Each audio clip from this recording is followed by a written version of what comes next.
Hey YouTube, Sam here. Well, we're back on the Ford Explorer here. We're doing the fuel filter. Now I've done brakes all the way around, shocks all the way around, spark plugs and wires all the way around, all kinds of stuff on this rig. So go check them out. Next thing I'm going to be doing here is this fuel filter, MicroGuard. I'll give you the, see if you can see that. Hopefully you can. There's the number on it if you need it. This is O'Reilly's parts. O'Reilly's doesn't pay me anything. I just go there because it's the closest one to me. And they seem to have good prices comparatively. So another thing you're going to need is that right there.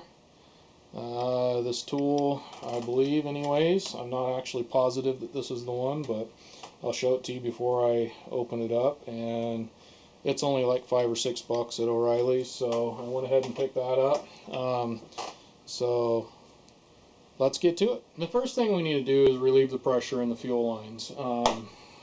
Now there's several ways you can go about this, and I'll show you a little clip here of a place where you can actually rent or buy a pressure relief tool and hook it on, and that would probably be the easiest way to go if you can get yourself a hold of it. Cover off right there, just 4 screws basically, and underneath there's that right there, the little blue knob pointing the end of the light at that, little blue cap there actually. You pull that off and there's a Schrader valve underneath there, similar to what you blow your tire up with, put air in your tire with.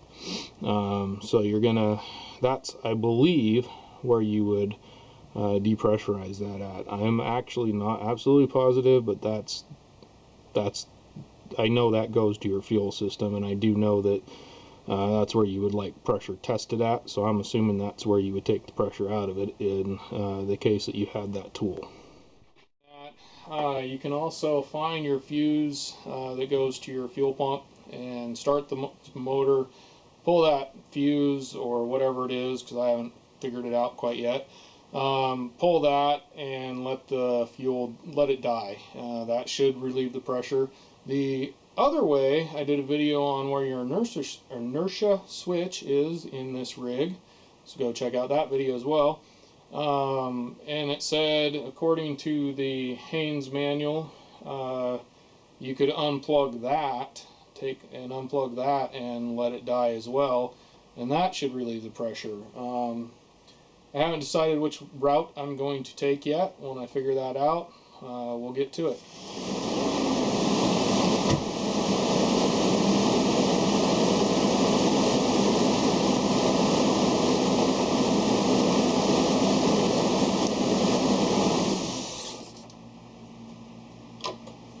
And there's 3 relays here, 1 big one, 2 small ones, and there's supposed to be 3 here, 1 big one and 2 small ones. This one right here in front is the one I pulled. Whether or not that's the right one, you'll have to figure out for yourself, but it did shut down. And this is where I say I'm no expert in anything I do. If you don't like the way I'm doing something, don't do it, and I'm not responsible if you hurt yourself or somebody else in the process of doing what I'm doing right now, and you follow my directions. We are right underneath the driver's side door here basically, and that's where your fuel filter should be if you have the same rig I do. And I don't know if you can see it, but right here there is a clip, right here there is a clip, and we're going to take this one off. I'm going to take this one off first so we can see, hopefully if we shoot gas out anywhere, it'll be that way, away from me. So, and we shouldn't have any problems with gas here. So push up on, see if I can get this. Alright, we're pushing up on this clip here, like that, and then that kind of gives it, brings it up, then you push forward, pull up, and that'll come loose. Now this thing, the one I got did come with clips, but the clips are definitely not the same kind of clips, so we'll be reusing these. It does say in the book not to reuse clips, but these are all metal clips, so I am going to assume that I'm supposed to reuse these ones instead of, because otherwise it comes with these plastic ones that don't look anything like this. But the rest of it all looks the same. So hopefully I didn't get the wrong part. Anyhow, so we're going to do the same thing on this side. Just pop that up like that. Bring it forward. Pull that clip off. Now you'll have to use. I've already done the front side. You got to pick the correct size for yours, and basically you should just be able to put that around there and push until it kind of clicks, and then I just leave that there, and then you're going to pull this off. I'm going to actually pop the fuel filter out of the holder here actually, and we probably are going to lose some gasoline as we did last time. I was going to wrap this around me, which I'm just going to set it here now, and we should be able to pull this off because I popped it off with the tool part already, but whether or not I did it enough, I don't know. The other side popped off actually pretty easy. Let's get the tool back again, and I'm using the smaller of the two on mine. It's probably all going to depend on yours. Yeah, this is coming out. Alright. And there goes all the gasoline. I should have probably had a bucket in here, but I failed at that part of it. Okay, we're going to take the fuel filter.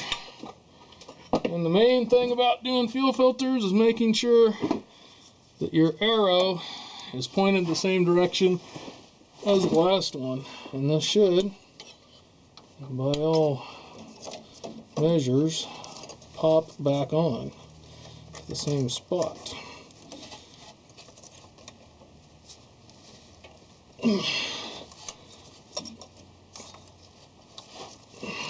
Now I'm going to clip that up, clip that back up. Make sure once more time here that that's on there.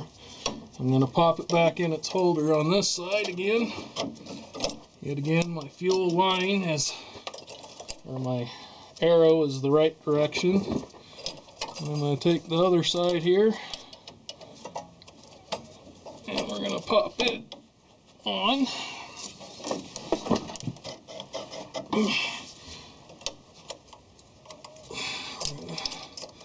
Pop the front part in, the actual part that hooks to the fuel filter in first, and then kind of squeeze up on this back part here.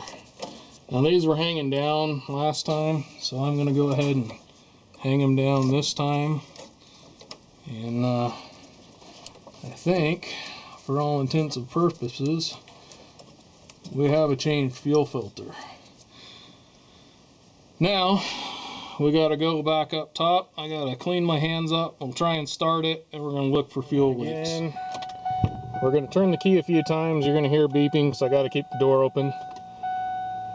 And I can hear the fuel pump working. And I'm going to do it like 4 or 5 times just to give the fuel pump.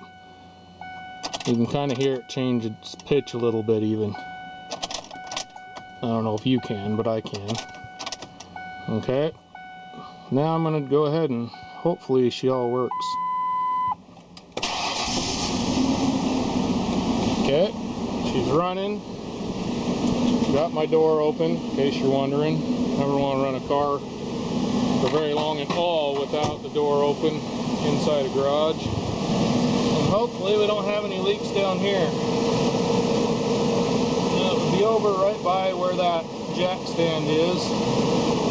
And I'm not seeing anything.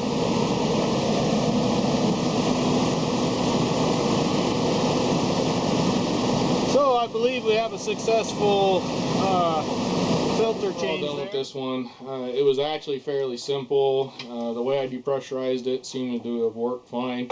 Something else I'd kind of forgotten about that I had read in my manual there, it said something about going ahead and opening up the fuel cap to the tank where you put the fuel in, opening that up to also help with the pressure relief. I did not do that, and I didn't have a problem, but it doesn't mean you won't. because I just honestly kind of forgot about it. Yet again, I am no expert in anything, so follow my advice only on the aspect that you've done a whole lot of other research. So, if you rate, comment, and subscribe, I would very much appreciate it. Even constructive criticism, I'll take that as well. I realize I don't know how to do everything, and the way I do things, I know some of them probably aren't the way a lot of other people want to do them, but that's neither here nor there. They work for me.